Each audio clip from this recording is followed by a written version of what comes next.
Guys, welcome to another video, and I've got the volume 10 review. Now for The Promised Neverland, I moved volume 9 from over there to there, which things look better, so volume 10 will go up here upon the volume 11 review. But right now we're doing volume 10, the penultimate volume for the arc, I believe. I'm pretty sure it ends at volume 11, and then we get into whatever arc's next. Why I'm curious to see in the next arc is how they kind of tie the Norman being alive stuff into it. I believe that it will have something to do with the new villain, or I believe he's the new villain anyway, who was, I believe, brothers to William and Eva. I do believe that he'll probably be the main villain of the series, but in this volume in particular, I'm going to be talking about chapters 80 through 88 in volume 10 rematch, so just be aware of that. The first thing I want to talk about is this cover. Really sick. You can see all the shadows of the assassins at Goldie Pond. That's pretty cool, and it's just them kind of being cornered there. Now, this is just an action-packed volume. There's actually not too much to talk about because it's just so filled with action, and I think it's a nice change of pace of the series, because a lot of the series is a lot of like well thought out and processed ideas, and although they are present in this volume, the action takes center stage, and I really like the action set pieces in this. I think that it's a unique form of action, because it's not just a bland fight scenes like you get in a lot of shonen. Although I am a fan of those kind of fight scenes, it's sometimes nice to have something just a little bit different, and the series definitely offers that in every single kind of aspect of it, especially here in the fight scenes. What the fight scenes did do though, through the dialogue and inner thoughts of the characters, is it helped me get a sense for the characters that are already in Goldie Pond. Obviously these set of characters here, because obviously only having them for a few volumes here, there's not really much time to grow your characters, but through their fights, their individual fights or dual fights against these demons, you definitely get a sense of what kind of people these characters are and how they've grown since entering Goldie Pond, and who they've lost, and you get a really good sense of that in such a short time. So props in the writing, and there's definitely bloodshed here, and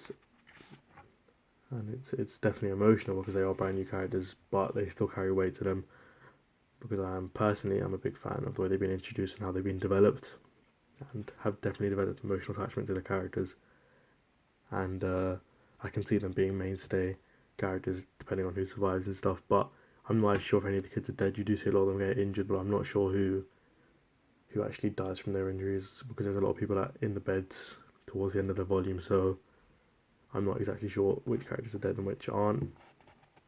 I do see Lucas dying, or either Lucas or the geezer, as he's still referred to as.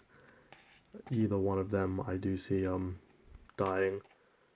So that would be definitely an emotional end to the arc. But this volume, really fun, really action packed. Like I said, not too much to say. I wouldn't be surprised if this video doesn't even go over 5 minutes, because it's just really cool action. The way that the bullets connecting with the demons are drawn is really cool. I really like you feel the impact of the bullets hitting. I just really like that.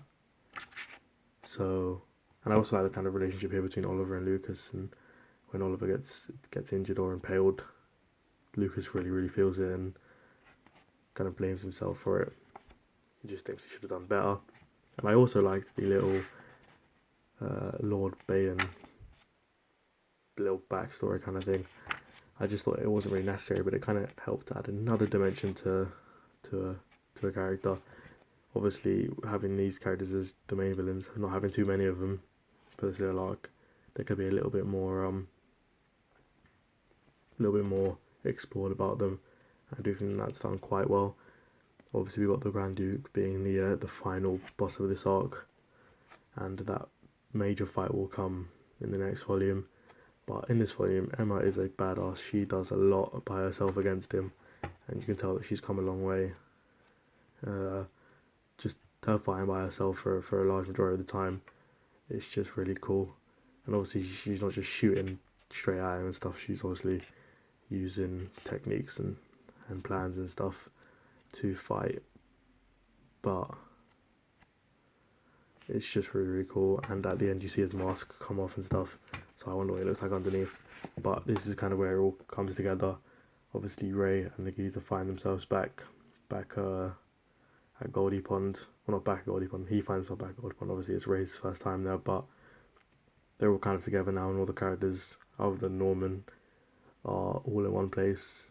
And the final kind of climax of the story is going to be really, really cool, with all of these characters fighting together. Lucas will probably come out and fight as well.